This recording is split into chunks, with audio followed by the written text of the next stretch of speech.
అందరికీ నమస్తే అండి. మంచు విష్ణు కెరీర్ మొదలై దాదాపుగా 18-20 ఏళ్ళు అవుతుంది. సో ఈ ఓవరాల్ కెరీర్లో అతనికంటూ ఒక పెద్ద ప్రెస్టీజియస్ ప్రాజెక్టు చెప్పుకోవడానికి ఒక పెద్ద మంచి సినిమా అంటూ ఏమీ లేదు. కొన్ని అడపదడప కొన్ని హిట్లు వచ్చినప్పటికీ, ఢీ లాంటి హిట్లు వచ్చినప్పటికీ అతను సినీ రంగంలో తనదైన ముద్ర వేసిన సినిమా 20 ఏళ్లలో ఏమీ లేదు. అది మోహన్ బాబు గారి వారసుడిగా అతనికి అది పెద్ద మైనస్. సో తనను తాను నిరూపించుకోవడానికి, తెలుగు సినీ రంగంలో ఒక ప్రతిష్టాత్మక ముద్ర వేయడానికి, ఒక యూనిక్నెస్ తీసుకురావడానికి కన్నప్ప అనే ఒక ప్రెస్టీజియస్ ప్రాజెక్ట్ ఆయన భుజాన వేసుకున్నాడు. ఖచ్చితంగా 200 కోట్ల బడ్జెట్, భారీ తారాగణం, ఇండియాలో అత్యధిక ఫ్యాన్ బేస్ ఉన్న ప్రభాస్, ఇండియాలో ఎక్కువ పారితోషికం తీసుకునే ఎక్కువ సినిమాలు చేసే అక్షయ్ కుమార్, సౌత్ ఇండియాలో అన్ని భాషలకు అందరికీ చేరువైన మోహన్ లాల్ అండ్ మోహన్ బాబు గారు, వీళ్ళందరినీ కూడా తన సినిమాలోకి రప్పించి తను ప్రధాన పాత్రధారిగా ముఖేష్ కుమార్ సింగ్, ఈయన మహాభారత్ అనే టెలివిజన్ సిరీస్ దర్శకుడు, ఆయన దర్శకుడిగా పరిచయం చేస్తూ కన్నప్ప అనే ఒక భారీ సినిమాను దాదాపుగా 3 ఏళ్ల కిందటే విష్ణు ప్రకటించి తీశాడు. సో ఈ సినిమా ఎలా ఉంది, ఉన్నది ఉన్నట్టు జెన్యూన్ రివ్యూ ఈ వీడియోలో ఇచ్చేస్తా. చూసి ఆ తర్వాత మీరు నిర్ణయం తీసుకోండి. సో సినిమా రివ్యూ మనం చెప్పడం నిజంగా చాలా కష్టం. ఒక తీర్పు ఇవ్వకూడదు, ఇస్తే ప్రేక్షకుడు ఒక అభిప్రాయానికి వచ్చేస్తాడు. సో ఆ సినిమాను మనం డిసైడ్ చేయకూడదు.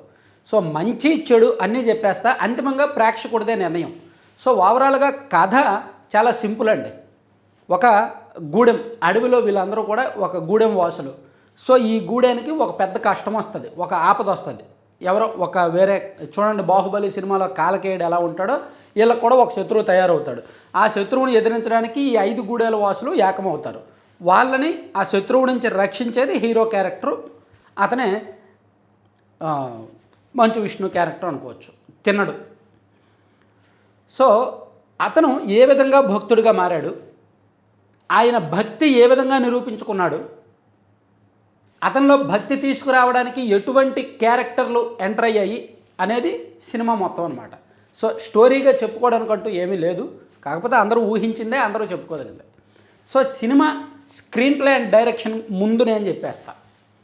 ఈ టెలివిజన్ సిరీస్ తీసిన సినిమా డైరెక్టర్ అతనే కాబట్టి ఈ సినిమాలో ఆ లోపాలు కొట్టొచ్చినట్టు కనిపించాయి నాకు. సినిమా ఆరంభంలోనే మంచు విష్ణు గారి కుమార్తెలు ఇద్దరు, చూడండి మనం ఒకప్పుడు లవకుశ సినిమా చూసినప్పుడు లవకుశులు ఇద్దరు కూడా ఊరూరా తిరిగి రామాయణం కథను చెప్తారు.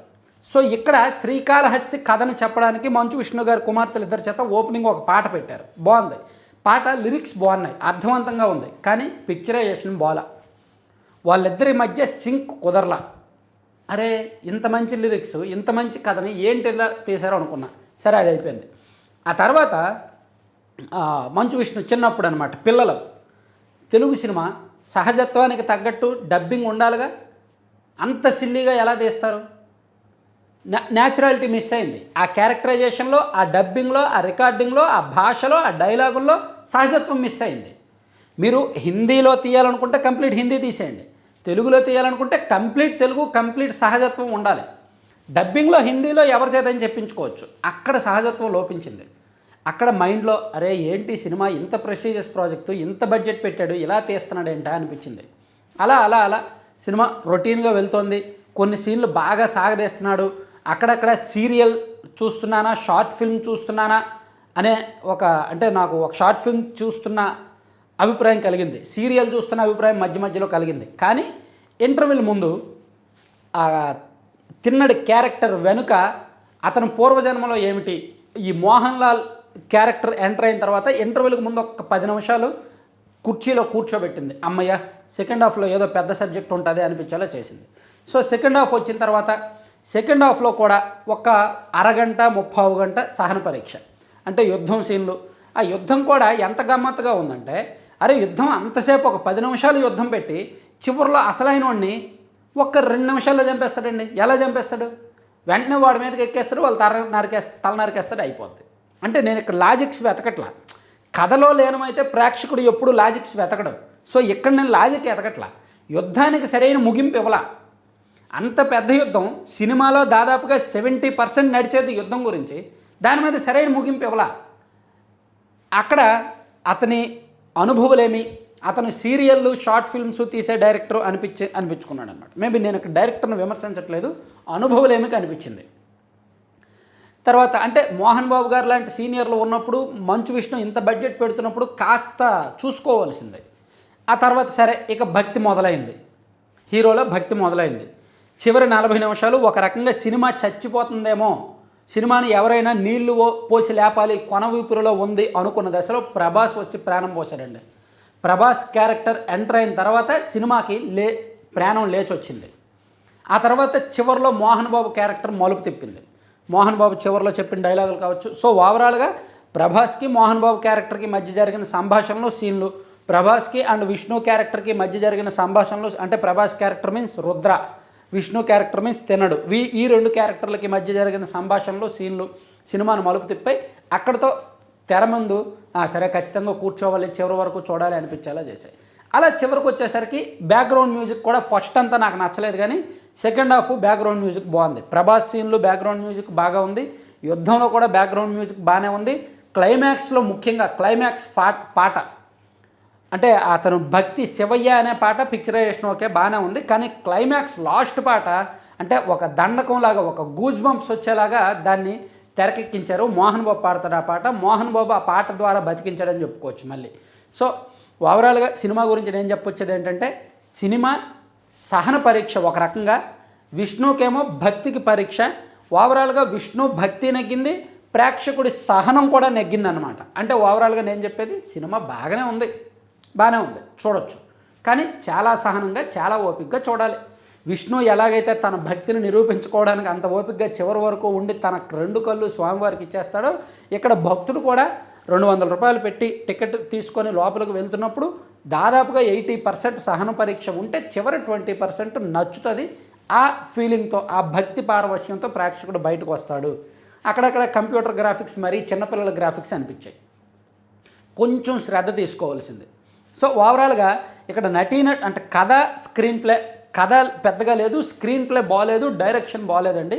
కానీ సినిమా అంతవరకు కూర్చోబెట్టిందంటే రకరకాల క్యారెక్టర్లు చిత్రీకరణ, ఆ క్యారెక్టర్ల ఎంట్రన్సు, ఇంటర్వ్యూల ముందు మోహన్ లాల్ అయితే కావచ్చు, ఆ తర్వాత ప్రభాస్ క్యారెక్టర్ అయితే కావచ్చు, అలాగే చివరిలో మోహన్ బాబు క్యారెక్టర్ అయితే కావచ్చు, ప్లస్ ఓవరాల్గా విష్ణు నటన గురించి మనం చెప్పుకోవాలి. విష్ణుని బయట విపరీతంగా ట్రోల్స్ చేస్తారు, బయట అతను అవుట్ ఆఫ్ ద సినిమా ఏదైనా కావచ్చు, ఈ సినిమాకి అయితే అతను ప్రాణం పెట్టాడు, బాగా యాక్ట్ చేశాడు.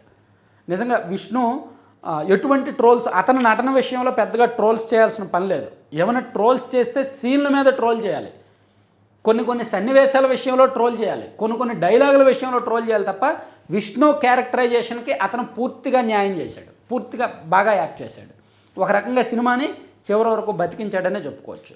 సో ప్రభాస్, మోహన్ బాబు గారు and Mohan Lal character and Vishnu, వీళ్ళు నలుగురు కూడా సినిమాకి ఎక్కువ పనిచేశారు. మ్యాక్సిమం తన భుజాన్ని వేసుకున్నది విష్ణునే, బాగుంది. బ్యాక్గ్రౌండ్ మ్యూజిక్ పర్వాలేదు. పాటల్లో చివరి 2 పాటలు శివయ్య అనే పాట, అలాగే చివరి పాట బాగుంది. డబ్బింగ్ బాగలేదు, కొన్ని సీన్లు రికార్డింగ్ బాగలేదు. మిగిలిన నటీనటులు అక్కడక్కడ తేలిపోయారు. మధుబాల లుక్స్ అంతా లేవు, మధుబాల చాలా గ్యాప్ తర్వాత వచ్చినట్టుంది, ఆమె లుక్స్ అంత లేవు అనమాట. హీరోయిన్ కూడా అమ్మాయి బాగానే చేసింది. అయితే ఇంకొంచెం డెప్త్నెస్, అంటే ఆ అమ్మాయి భక్తి విపరీతమైన భక్తురాలు, ఓకే, ఆ భక్తికి తగిన సరైన సీన్లు పడలేదు. అలాగే ఇంకో పెద్ద మైనస్ ఏంటంటే, ఇతను భక్తుడిగా మారిన తర్వాత సినిమా పావుగంట ఉంటుంది, ఆ పావుగంటలో అతను భక్తి నిరూపించుకునే సీన్లు చివరి వరకు ఏం లేవు. చివరిలో కళ్ళు ఇవ్వడం తప్పితే మిగిలిన మధ్యలో ఎక్కడో కూడా అతను విపరీతమైన భక్తుడు, శివభక్తుడు, అంత భక్తిగా అతను మారడానికి కారణాలు ఏంటి చూపించాడు. ఆ రుద్ర అనే క్యారెక్టర్ రావడం ఇదంతా చూపించాడు, కానీ అతను భక్తికి చూపించడానికి తగిన సీన్లు రాలేదన్నమాట. చూడండి, అన్నమయ్య సినిమా లేదా శ్రీమంజునాథ్ సినిమా లేదా శ్రీరామదాస్ సినిమాలో ఆ భక్తి చూపించడానికి కొన్ని సీన్లు పెడతారు, కానీ ఇందులో అవి కొంచెం మిస్ అయ్యాయి. కానీ ఓవరాల్గా చివరికి వచ్చేసరికి వాయిలింగ్ కళ్ళ నీళ్లు కారడం, ఆ కన్నీళ్ళు చూసి తర్వాత రక్తం కారడం, రక్తం చూసి ఈ తిన్నడు తన కళ్ళు ఇవ్వడం, ఇదంతా కూడా క్లైమాక్స్ అనమాట. క్లైమాక్స్ బాగానే ఉంది. సో ఓవరాల్గా నేను ఈ సినిమాకి ఎన్ని పాయింట్లు ఇస్తాను అంటే 50, కరెక్ట్గా సగానికి సగం. 100కైతే 50 మార్కులు, 10కైతే 5 పాయింట్లు, 5కైతే 2.5, 1కైతే హాఫ్ సినిమా ఓవరాల్గా. కొన్ని బాగున్నాయి, కొన్ని బాలేవు. డైరెక్షన్ కాస్త ఇంకొంచెం ఎక్స్పీరియన్స్ డైరెక్టర్ ఎవరైనా తీసుంటే, కొన్ని అనవసరమైన సీన్లు కట్ చేసుంటే, ఆ ల్యాగ్ కట్ చేసుంటే సినిమా ఖచ్చితంగా మంచి హిట్ అయ్యేది. సో ఈ 200 కోట్లు వస్తుందా రాదా అనే డౌట్ మీకు ఉండొచ్చు. నాకు కూడా అదే డౌట్ ఉంది. నేను చెప్పలేను, నాకు తెలిసి రాకపోవచ్చు. Thank you.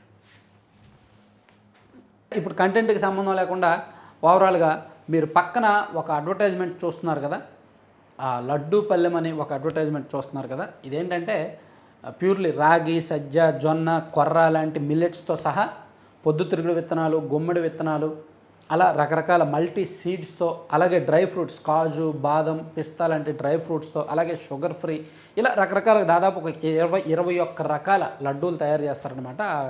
వాళ్ళది ఒక 20 మంది మహిళలు కలిపి పెట్టుకున్నారు. మేబీ చాలామందికి తెలిసే ఉంటుంది.